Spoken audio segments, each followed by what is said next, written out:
Namaste. Welcome to this podcast, which is going to talk about the key insights of your pregnancy journey and making it more blissful. I am your host, Nisha, and with me is one of the most wonderful Dr. Prachi Sareen, who has exemplary 15 years experience in the gynecological and obstetric health. Welcome to the show, ma'am. Hi Nisha, how are you? I am good, Hi ma'am. everyone. Hope you all having a great day. So today we are going to talk about those important aspects of pregnancy which makes your pregnancy journey more blissful, comfortable, and obviously how does we help you to nurture your pregnancy more.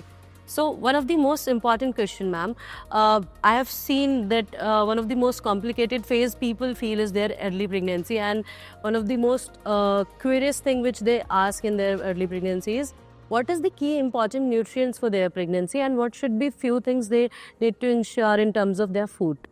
Yeah, very true Nisha. See, when we talk about pregnancy journey, it's a very beautiful journey, and especially in the early phase of pregnancy, the mother is getting used to the baby and the baby is also getting used to the mother. So we have to be very much ensuring that every nutrient of ours is the only nutrient reaching out to our child.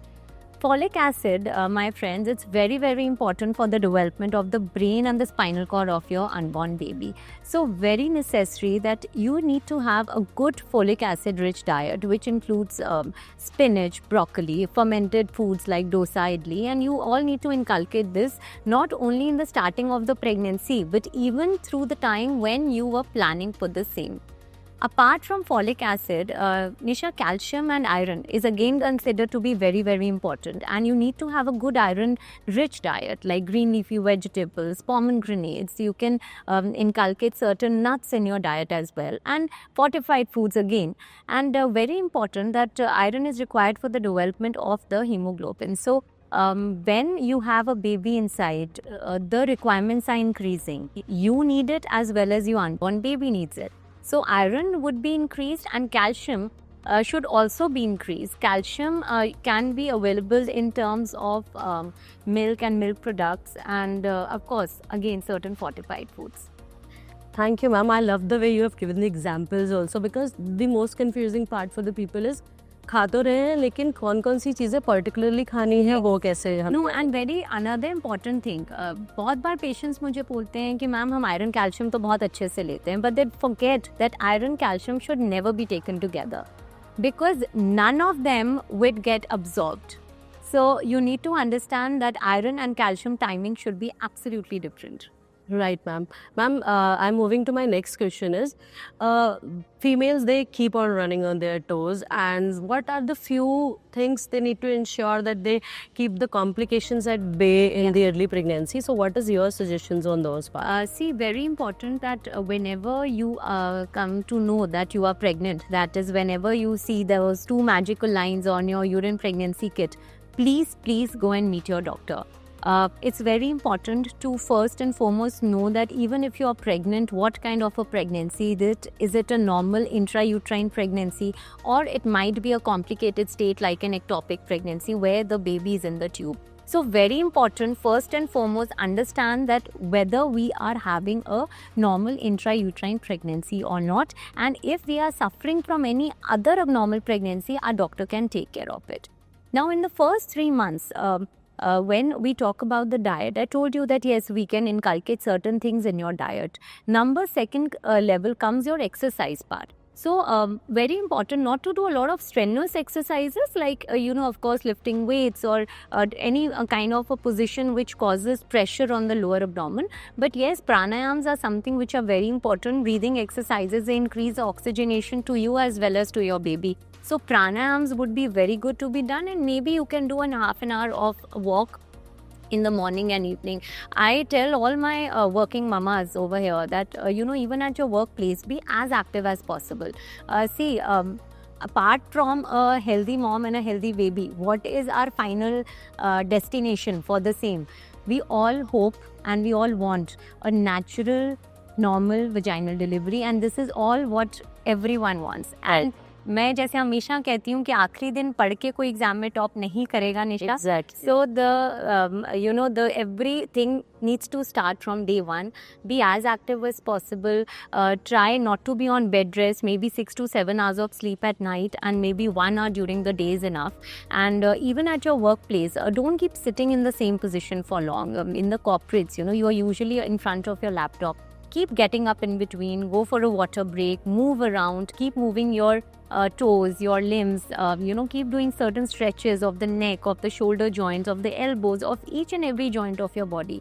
And take a lot of water, take plenty of water, be very well hydrated, and keep small snacks for yourself in between. So take a big bag with you when you are pregnant so that you can have small frequent meals even at your workplace. Right, ma'am. So, from your all this discussion, I would say just one thing. Keep doing the deep breath very nicely in the first trimester of your pregnancy, and that would help you out to deliver more nicely with your breathing techniques only, right? It increases your induration, it improves your lung capacity, it does wonders to you. Thank you so much, ma'am, for this. Ma'am, this is something which I always wanted to know. I have personally experienced it, and I've seen so many people asking, and I would really love to hear it from you. When do we start feeling our baby's first moment? Obviously, that would be a goosebump moment for all the mothers, and I want them to be more aware from you so that whenever they are feeling it, they can enjoy it for sure. Yes. So, of course, this is a very important question, and what people usually ask because that's the most exciting phase of your pregnancy when you can feel that life inside you. So, for first-time mums, you need to know that somewhere between your 18 to 22 weeks, is a time when the baby kicks, or I should say the bubbling you might start feeling.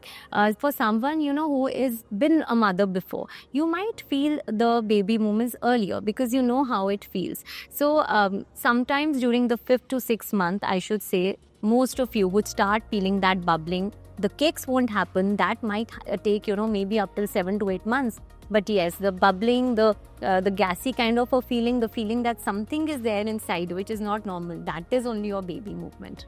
Thank you, ma'am. I think now all of you are ready to have those bubbling and those kicks into your life. Moving ahead to one of the most important questions, ma'am. One of the most important thing is to understand about the vaccinations and how important they are. What is the right time for the vaccinations, so that our audience can be aware of that this is the time for their vaccination and they can get it done on time. Correct. See, when you are pregnant, certain vaccines are very important. First and foremost is tetanus, which we usually give between the 16 to 20 weeks of pregnancy, and that's the first shot of a tetanus toxoid. After that, we now usually give a booster dose, which can be given after the 26th week. And that covers tetanus, diphtheria and pertussis. And why it is usually given in the last 3 months? Because pertussis causes whooping cough, which is a problem in the babies. So if a mother has taken a booster dose in the last 3 months, she protects herself, of course, but she also protects her baby from whooping cough. So that decreases the incidence of whooping cough in your baby when the baby is born.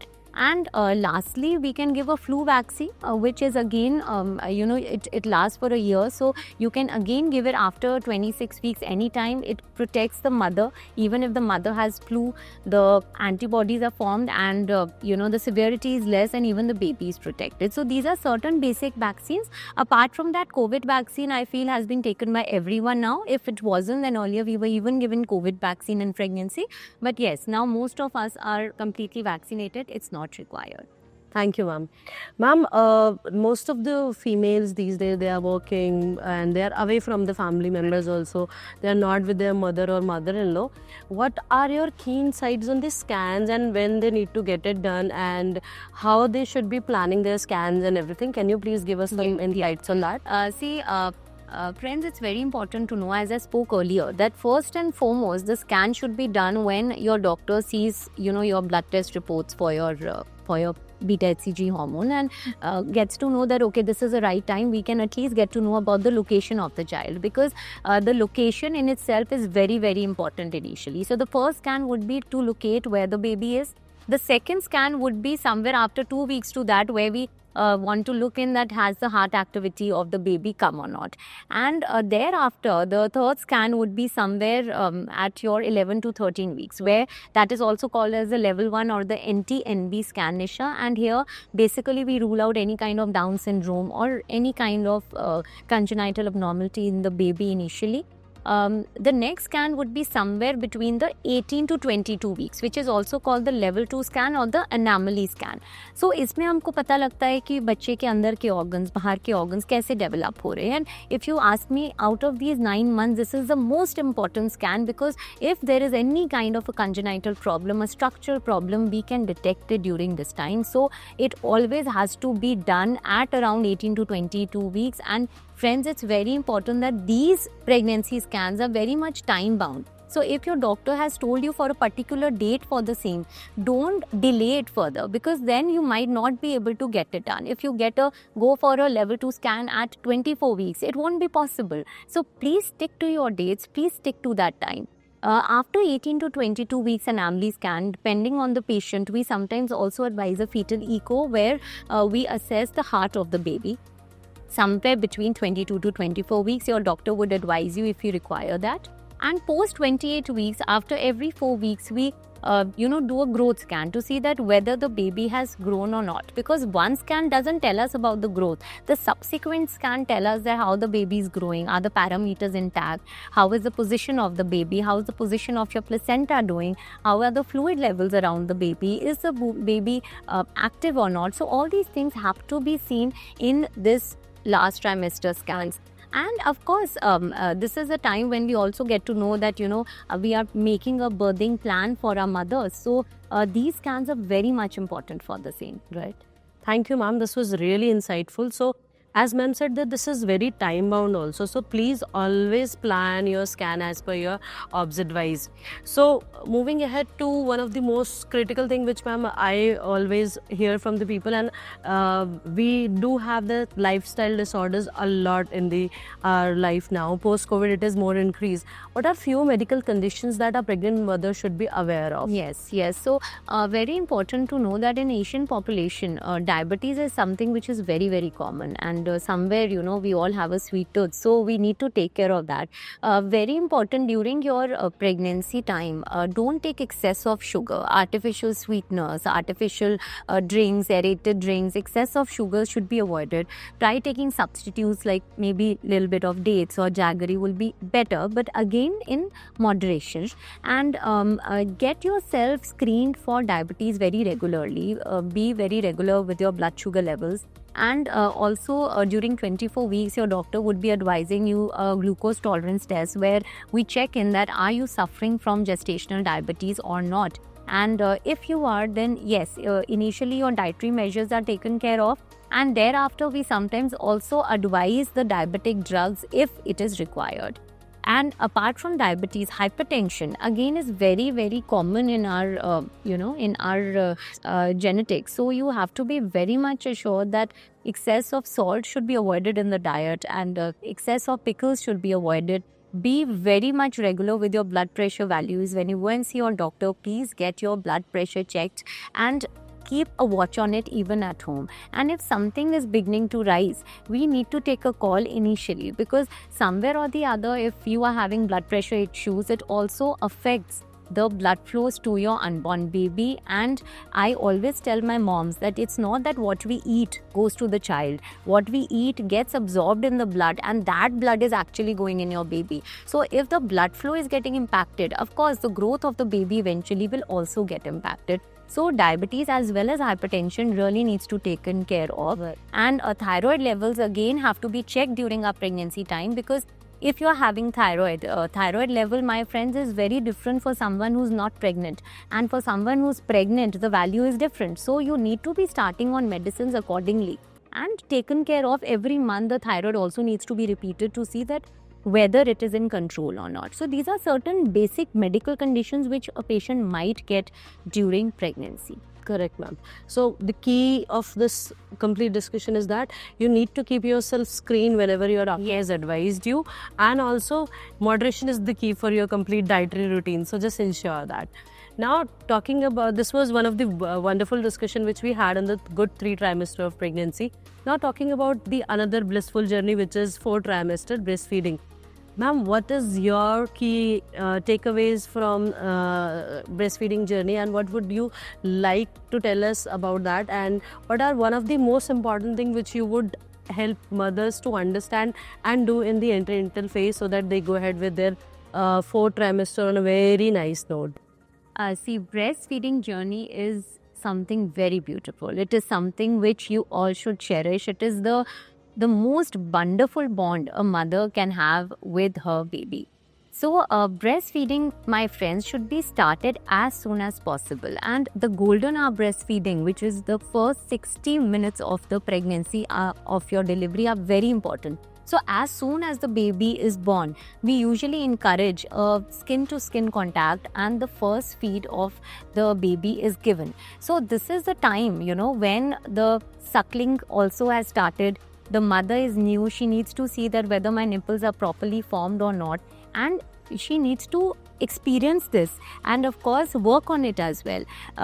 See, in the first 2-3 days, you might have very less flow of your milk, but it's important to know that these 2-3 days are very important, because this kind of milk is called the colostrum, which is very rich in the antibodies, and this is the only time when you can transfer the immunity from yourself to your baby as well. So these are the golden drops which you need to give your baby, and you need to ensure that your baby should be taking this.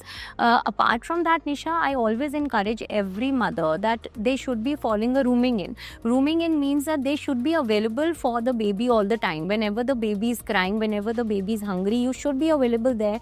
And whether it's 15 minutes, whether it's 10 minutes, whether it's after half an hour, 1 hour, you need to be giving the milk to the baby. So it is a demand feeding. Whenever the baby wants, the mother should be available to give it. So, many times patients say कि ma'am 2 hours पे ही देना है, अगर बच्चा सो रहा है तो नहीं देना. So it is nothing like that. It is a demand feeding. Whenever the child is asking, whether even it's after 10 minutes of your breastfeeding session, you need to start again. So very important. And also, whenever you are breastfeeding, both the breasts should also be equally emptied. So maybe one session has been from one breast, then in the next session you should be going on to the other breast. You need to completely empty your breast to have a good supply. So it's a hormone that if your breast is full, if you have not fed your baby, there would be a feedback to the brain that okay, the baby might not require the milk. That's why the mother is not breastfeeding, and new milk will not be formed. So keep your breast empty. Give your baby as much as the baby wants. Rest, you might express it out and keep it or store it for the baby, but keep your breast empty. That's very important, so that the regular supply of milk is maintained. Correct. Apart from that, you need to know that breast milk contains 99% water. So plenty of fluids is required again for a good breast milk supply. We can also ensure certain galactogogues, which increases the milk supply. Naturally, we can tell the patient to have ajwain ka pani, saunf ka pani, methi dane ka pani. All this also increases the blood supply, and there are certain galactogogues also available, which your doctor can also advise you when you are getting discharged or when you are in the hospital.